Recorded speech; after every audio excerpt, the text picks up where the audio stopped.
Special dosa. Okay, ഇതേ പാറ്റേണിൽ തന്നെ അടുത്തതും കൂടി നോക്കണം നമുക്ക്. നോക്കട്ടെ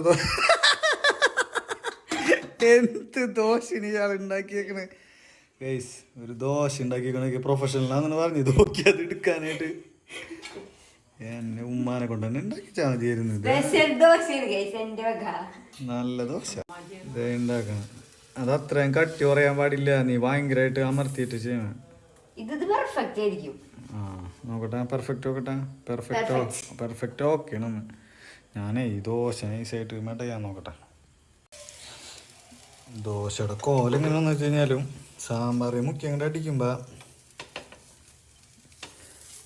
നല്ല ടേസ്റ്റ്.